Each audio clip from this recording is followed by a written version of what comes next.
So before James Gunn gave us Superman and before he gave us Peacemaker, he started off the DCU with the animated series Creature Commandos. And I gotta say, this show is exactly as crazy as you'd expect it to be. Let me get into this.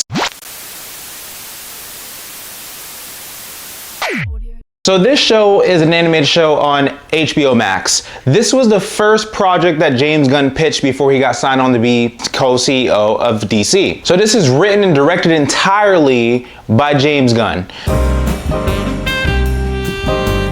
This show is honestly the bridge that connects the Suicide Squad, Peacemaker, and Superman all together. It makes the story whole. And another thing that he said is that any character that you see being voice acted by someone else, you'll see them in live action as that same actor. So we will see these characters again. Well, at least the ones that survived. We start off strong with the leader of the group, the Bride of Frankenstein, aka, just the Bride. She's a strong leader. James Gunn already confirmed that she is the star of the group. Backstory is extremely tragic, but she's actually very entertaining and I like her comedic timing, and she's incredibly strong. I guess I need to look into more Frankenstein lore because I kind of forget that Frankenstein and the Bride are actually extremely surpassing peak human strength. And then we have Rick Flag Sr. Don't get him confused with Joel Kinnaman's Rick Flag Jr. Rick Flag Jr. was in David Ayer's Suicide Squad, and he was in the Suicide Squad until he met his demise by the hands of Peacemaker. So Rick Flag Sr. is the father of Rick Flag Jr. and the story does come together more because Rick Flag Sr.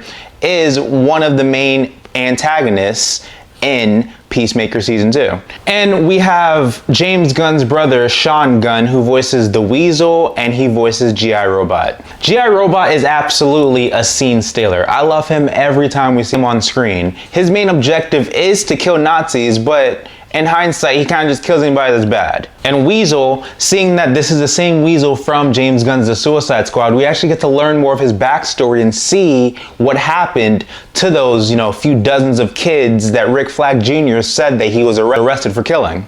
Unaliving, killing, I don't know what I can really use in YouTube now. We'll see if this video gets flagged. And we have Dr. Phosphorus. He's a Batman villain. In my opinion, I think he's very OP. He's intense. His backstory is tragic too. All of their backstories are tragic. This is an ensemble of very chaotic, traumatic characters. And we have Nina Mazursky. She was born human, but she eventually becomes a human-fish hybrid because of her dad. But there's reasons for that. And last but kind of least, depending on who you are, is Eric Frankenstein. His attitude and his childlike mentality, with adding on to his brutal strength and his lack of empathy, makes him very unpredictable and very destructive. Depending on who you are, you'll like him or you'll think that he's a piece of shit. But he does bring the classic Frankenstein monster vibes. It's really to be expected.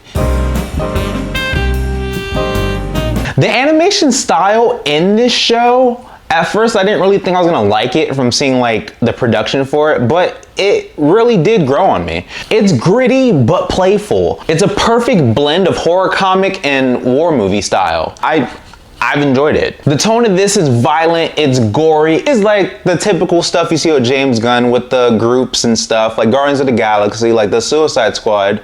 But it's animated, so it pushes a few notches up. Not saying that just because it's animated it does that, because the Suicide Squad did. And it's very character driven, as of all of James Gunn's projects. And in this, the humor actually lands.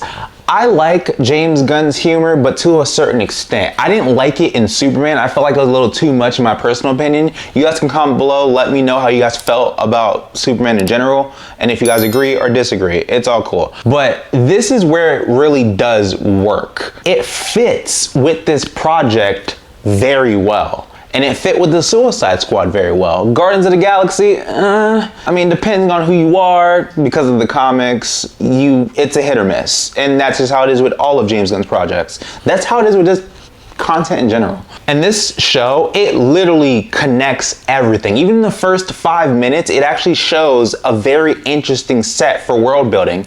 And it connects everything because you're wondering, why is Amanda Waller getting all these creatures together? Because you see the end of Peacemaker season 1 and you see that she got outed by her daughter, so she can't use humans as Task Force X anymore, so she resorts to using Creatures Commandos.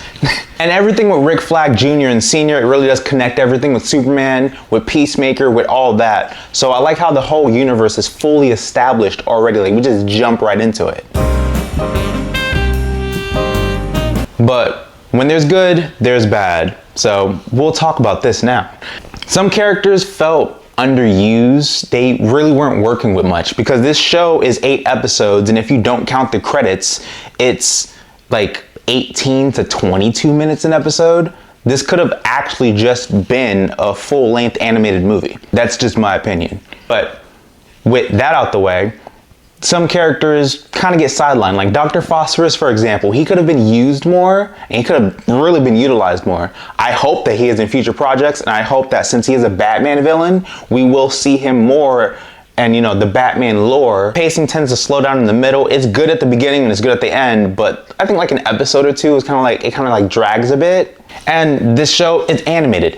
A lot of people don't care for animated projects, so seeing that this is a cartoon, a lot of people just might skip it. And a lot of people did complain that this show shouldn't have been the opening of the DCU. It gets a bit complicated.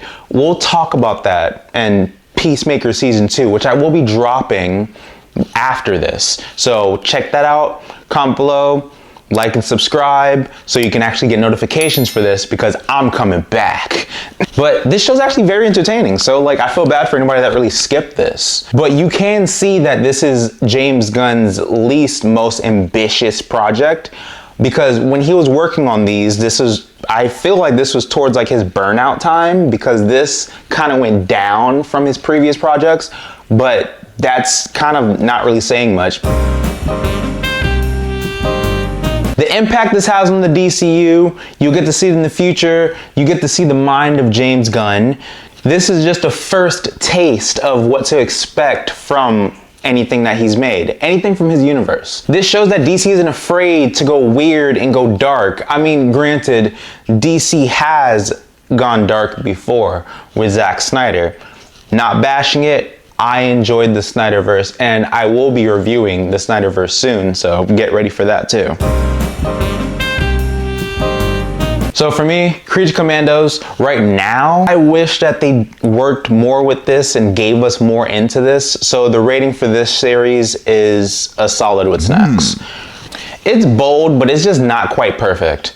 It's still the kind of weird stuff I appreciate from James Gunn's universe. But I am excited to see other creators do their stuff, because we do have Clayface coming out and Supergirl, and don't forget, we have Lanterns coming out. All of that's coming out next year. But what do you guys think? If you guys have seen Creature Commandos, I know it wasn't really viewed by the general audience much, so go back and watch it and tell me what you guys actually thought about it, because it does connect to the universe. I know people complain, but it works for what we're going with. If you like my vibe, comment below, like and subscribe, and after this, I'm reviewing Peacemaker season 2. Just to connect and be caught up with the universe so far. So I'm James Hancock, signing off.